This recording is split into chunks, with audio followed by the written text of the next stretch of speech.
So how do you minimize the amount of taxes you need to pay? In this video, I'll be discussing 10 ways to minimize your income tax. As the tax season approaches, it's important to know how to save money on your taxes. Now, the good news is there are several ways you can do this legally. So stay tuned for a list of 10 ways that will help you reduce your taxable income and save money on your taxes. Let's get started. Tip number 1. Contribute to a tax-deferred retirement account. Contributing to a tax-deferred retirement account, such as the 401k or IRA, is one of the most effective ways to minimize your income tax. These accounts allow you to contribute pre-tax dollars, which reduces your taxable income. Additionally, the money in these accounts grows tax-free until you withdraw it during retirement. This means you can save money on your taxes now and have more money saved up for retirement in the future. Tip number 2. Itemize your deductions. Most taxpayers claim the standard deduction, which is a fixed amount that reduces your taxable income. However, if you have significant expenses that are tax deductible, such as mortgage interest, charitable contributions, or medical expenses, you may be better off itemizing your deductions. This involves listing all of your eligible expenses on your tax return and deducting them from your taxable income. If your itemized deductions are more than the standard deduction, you'll pay less in income tax, so you're just gonna have to compare them. Tip number 3. Take advantage of tax credits. Tax credits are a dollar-for-dollar reduction in your income tax. There are several tax credits available to taxpayers, such as the Earned Income Tax Credit,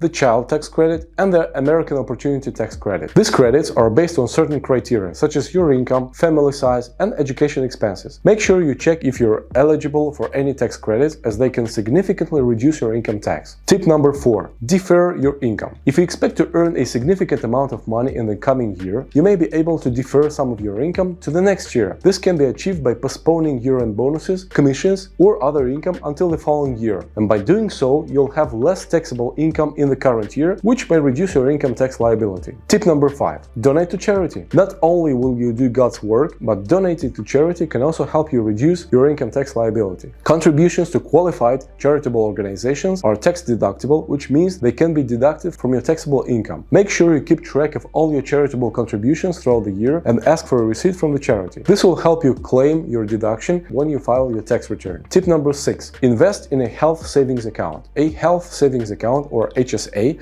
is a tax-advantaged savings account that can be used to pay for qualified medical expenses. Contributions to an HSA are tax deductible, and any interest or investment earnings on the account are tax-free. Additionally, withdrawals from the account are tax-free if used to pay for qualified medical expenses. If you have a high deductible health plan, consider investing in an HSA to save money on your taxes. Tip number 7. Take advantage of dependent care benefits. If you have children or other dependents, you may be eligible for dependent care benefits through your employer. These benefits allow you to pay for child care or other dependent care expenses with pre-tax dollars. This reduces your taxable income and saves you money on your taxes. Make sure you check with your employer about any dependent care benefits that may be available to you. Tip number 8. Maximize your business expenses. If, like me, you're a business owner or self-employed, you may be able to deduct certain business expenses from your taxable income. This can include expenses such as office supplies, travel expenses, and home office expenses. So keep track of all your business expenses throughout the year and make sure you claim them on your tax return, as this can significantly reduce your income tax liability. Tip number 9. Consider tax loss harvesting. If you have investments that have lost value, you may be able to use them to offset capital gains on other investments. This is known as tax loss harvesting. By selling losing investments, you can reduce your taxable income and save money on your taxes. However, make sure you consult with a financial advisor before making any investment decisions. And finally, tip number 10. Hire a professional. If you're not sure how to minimize your income tax liability, consider hiring a professional. A tax professional, such as a certified public accountant or CPA, can help you identify tax-saving opportunities and ensure that you're taking advantage of all available deductions and credits. While hiring a professional may cost money upfront, it can save you money in the long run by reducing your income tax liability. So, in conclusion, there is no reason why you should pay more than your fair share of taxes, especially as they always tend to go in places where they're least needed for some strange political reasons. So don't overpay your taxes this year or next year. Use these 10 tips to minimize your income tax liability and save money on your taxes. Remember to keep track of all your eligible expenses, contributions, and deductions throughout the year, and consult with a professional if you're not sure how to proceed. I hope you found these tips helpful. If you did, please give this video a thumbs up and subscribe to my channel for more financial tips and investment advice. If you have any other tax-saving tips, please share them in the comments below. And don't forget to give this video a thumbs up and subscribe to my channel for more financial and investment tips and advice. I'll see you next week with another educational video. Bye!